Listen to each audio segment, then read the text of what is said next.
All right, it's that time of the year. We all know what it is. It's mock draft time. Looking at exactly who Cincinnati should go after. There's a lot of analysts that have come out with their own mock drafts showing who they think Cincinnati should go after. I said a couple of the names that I think we should go after. So now, today, I'm going to talk about every single one of the players that any analyst, any mock draft user has projected Cincinnati to get. There's a lot of names. There's about 12, I'm pretty sure, around there, 11 actually.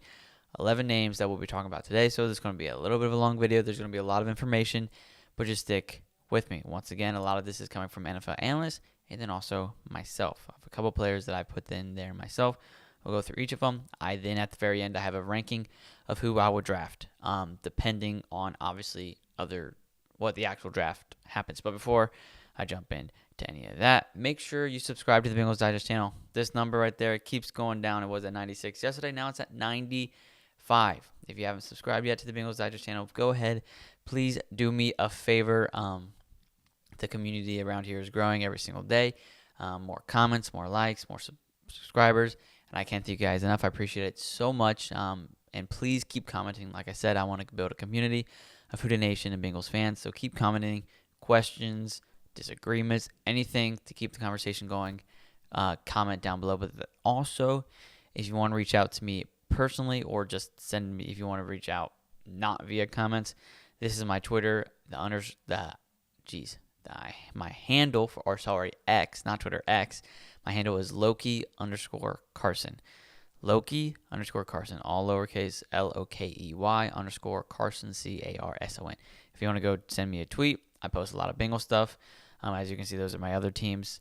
And I have a reason for every other team. But anyways, yes, if you want to ask me questions or just see about my personal life, whatever you want to do, connect to me, go to X or Twitter, whatever you like to call it. But without further ado, let's jump right into the video, starting with the Bengals mock draft 2025, round 3.0. Here we go. This article is also coming from the Bengals themselves. So if you have the Bengals app or if you go to the Bengals website, you can see some of the names and more descriptive of what the analysts themselves has said. But let's jump right into it. This is the first name. I've talked about this guy a bunch, actually.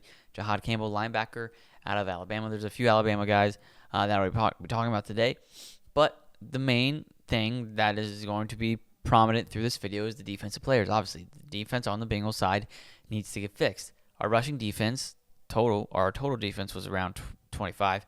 Our rushing defense was 19th in the league, and our passing defense was 21st. So there's a lot of things that we need to fix on the defensive side. Obviously, that started with Al Gordon as the new defense corner. But anyways, a guy that pops up a lot in mock drafts for the Bengals is Jahad Campbell. This season, total tackles 119, solo 55 tackles, sacks 5 of them, 2 passes deflected, 1 interception, and a PFF grade of 81.8. He would be a really, really good asset.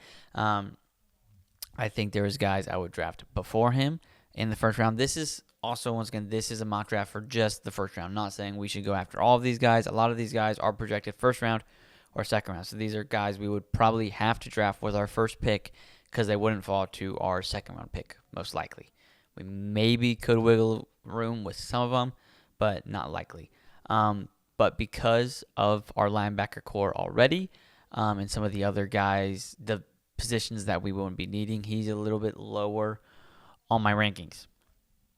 Jump right to the next because there's a lot of names that we have to go over. Another name, so keep Jahad Campbell in mind. Next, James Pierce Jr., edge player from Tennessee. This year, total tackles 38, solo 23, 7.5 sacks, 1 passes deflected, 1 forced fumble, and he has a PFF overall grade of 87.1. There's huge edge rushers on this.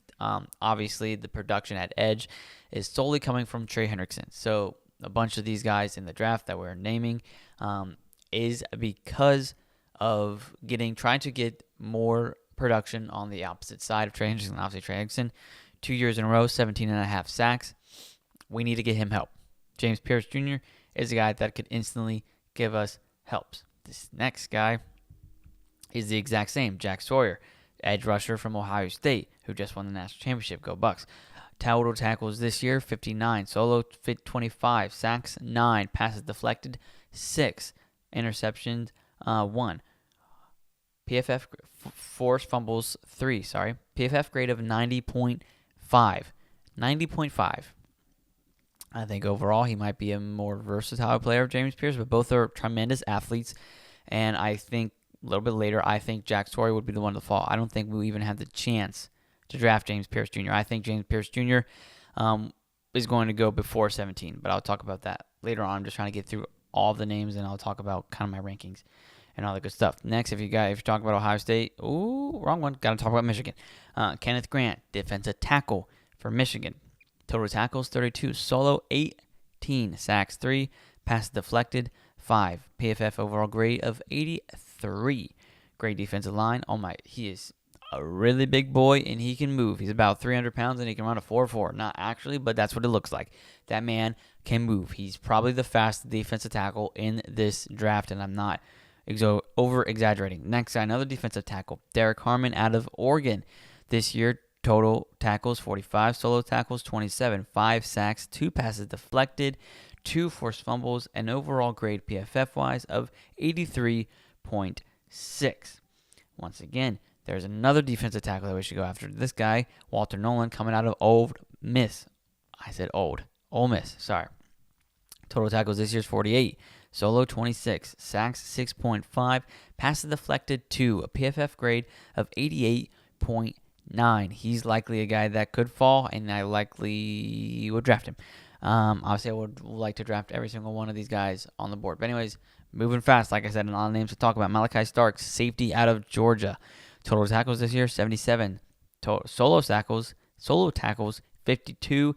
3 passes deflected, 1 interceptions. Overall PFF grade of 78.3. Another guy that I don't think is going to fall. Oh, wrong button again. This is my own guy, Tyler Warren, tight end out of Penn State. This year, receptions 104 with 1,233 yards. Receiving, averaging 11.9 yards per catch. 8 receiving touchdowns. He also gets involved in the rushing game. 26 carries for 224 yards, 4 rushing touchdowns.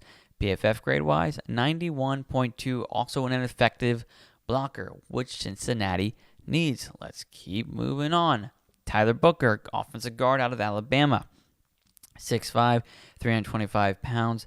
Overall PFF grade of 66.5. He is a little bit lower on my rankings. Actually, the lowest on my rankings because I think there is better or basically the same guards that we could draft in the second round. Talked about that a few episodes ago. Main guy I'll be looking for is Tate Ratledge.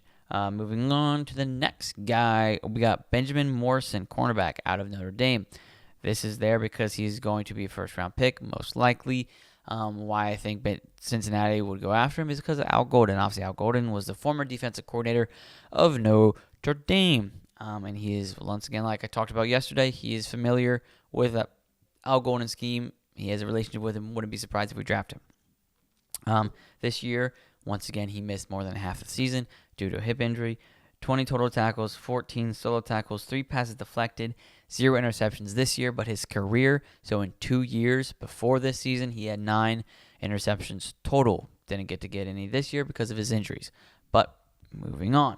Last guy on the list today, Barron, cornerback out of Texas. This season, 67 total tackles, 46 solo tackles, 11 passes deflected, 1 sack, 1 interception, and a PFF grade of 90.6. We can't have a PFF grade of Benjamin Morrison because he missed more than half the season, so there wasn't enough data to give a grade. A lot of guys, I know. So once again, let's just go over all of these names, and then I'll give you the list rankings-wise and why. But these are all names you should be looking into and you should be interested in and looking for the draft day and what Cincinnati is going to do. Linebacker out of Alabama, Jahad Campbell. Edge rusher out of Tennessee, James Pierce. Edge rusher out of Ohio State, Jack Sawyer, my guy. Defensive tackle out of Michigan, Kenneth Walker. Defensive tackle out of Oregon, Derek Harmon. Defensive tackle out of Ole Miss, Walter Nolan. Tight end out of Penn State, Tyler Warren. Why this also makes sense? Do you know what Al Golden played in college. And you know where he played? He was a tight end at Penn State. Maybe connection, maybe not. Offensive guard for Alabama, Tyler Booker. Cornerback out of Notre Dame, Benjamin Morrison, opposite connection with Al Golden. And then finally, cornerback out of Texas, Jahdae Barron. A lot of these guys will be picks, but without further ado, here is my overall rankings. The one fell off of Walter Nolan. But anyways, here we go. Lokey's round 1 draft ranking. So this is the guys I would draft in that order. You might be saying, there's only 9 players on the ranking. What about the 11 that we talked about? But like I said, James Pierce Jr. and Malachi Starks, I don't think fall. Before I even recorded this video, I did 3 mock drafts in a row. And there was 2 names that every single time didn't fall to 17. Those 2 names were James Pierce Jr. and Malachi Starks. Neither of them ever fell to me. The rest of these fell. Well, actually, Benjamin Morrison didn't fall to me one time, but every other name was available at 17. And this is the rankings that I would draft. If these guys are available at 17, this would be the order I would draft. First, I'll start with Walter Nolan.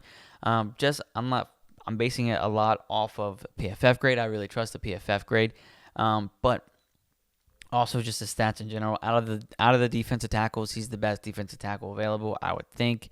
And a lot of the NFL analysts agree with me. But out of total tackles with the rest of the defense tackles, he has the most. Solo tackles, has 1 less than Derek.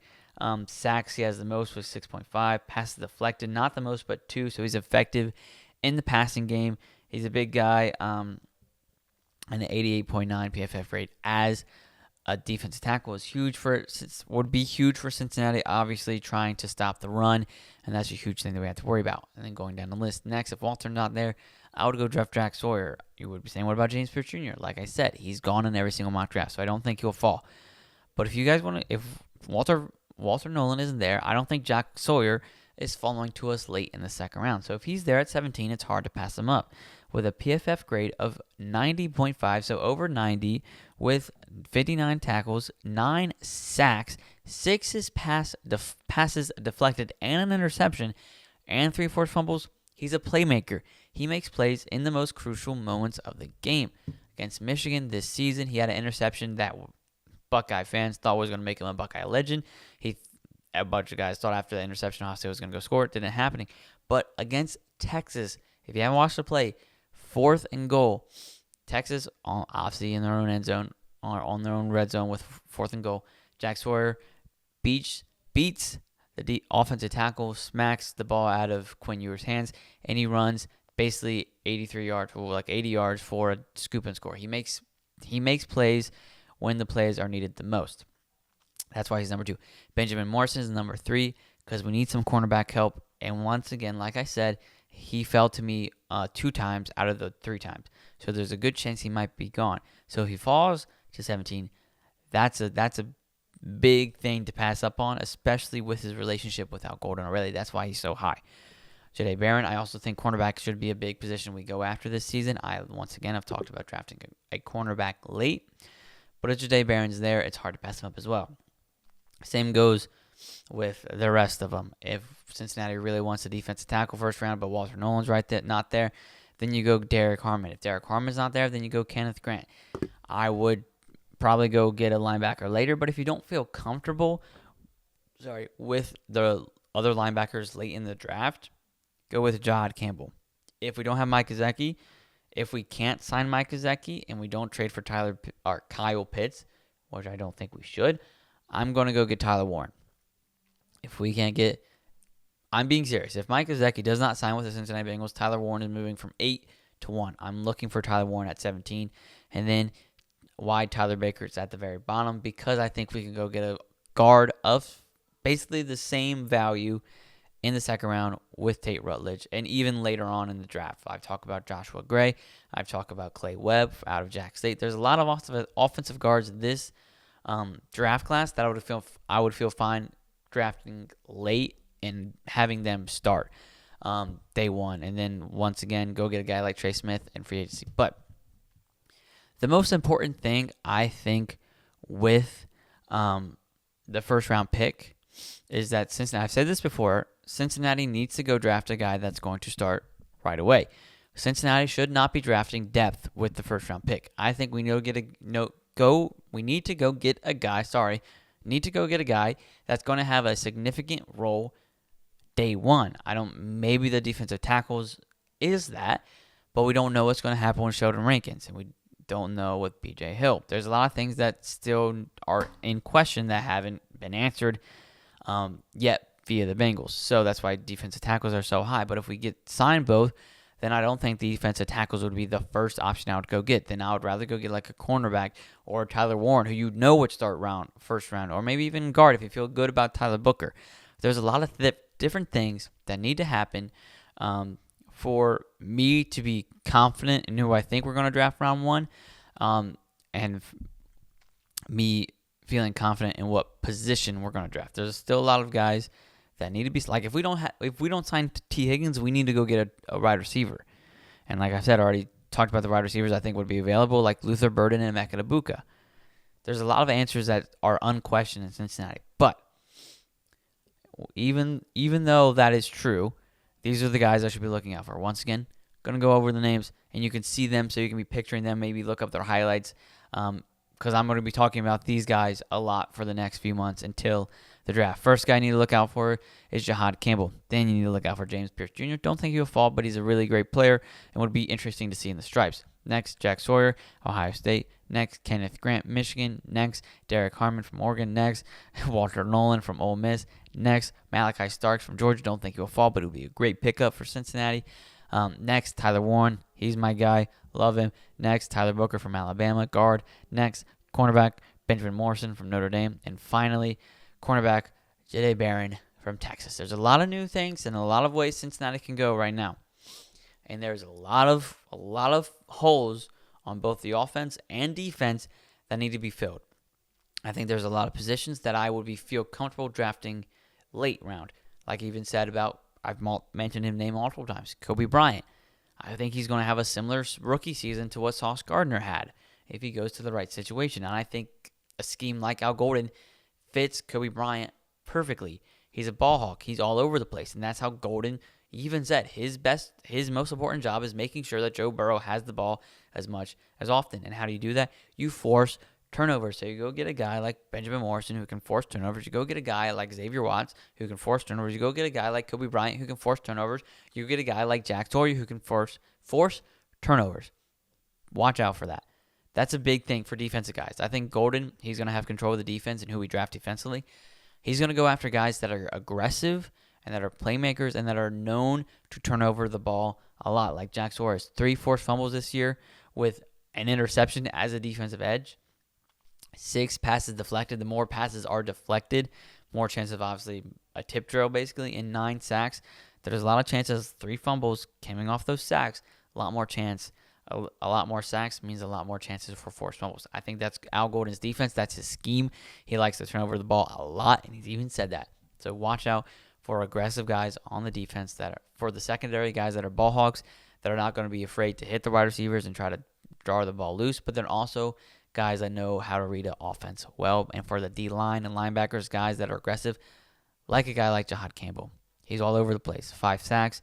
That leads for a lot more chances of fumbles. Interceptions he's even had. He knows how to read the quarterback. Guys like Jack Sawyer, like I already said. Watch out for those kind of guys that are aggressive because that fits Al Golden's defensive scheme. But this was a lot in one video. I know it was a lot to consume, but keep these names in the back of your mind because I'm going to be talking about them a lot. But before I end this video, once again, just want to go over everything. If you got any questions for me, anything you want to ask, anything, go hit me up on Twitter or X, whatever you prefer. Then, once again, don't forget to subscribe to the Bengals Digest channel. We talk about the Bengals, and that's it. So if you love the Bengals as much as I do, you love talking about trades, you love talking about draft rumors, you talk about mock drafts, just Cincinnati Bengals in general, subscribe to the Bengals Digest channel because everything going on in Cincinnati is going to be talked on this channel. Once again, I thank you so much, everybody, for subscribing and commenting and liking. I appreciate it more than you guys will ever know. Keep doing that, please. Keep subscribing. Keep sharing it with your friends. Keep commenting. I love responding to you guys. But yeah, thank you so much for watching today's episode. I'm Carson Lokey. I'll see you next time. Peace out.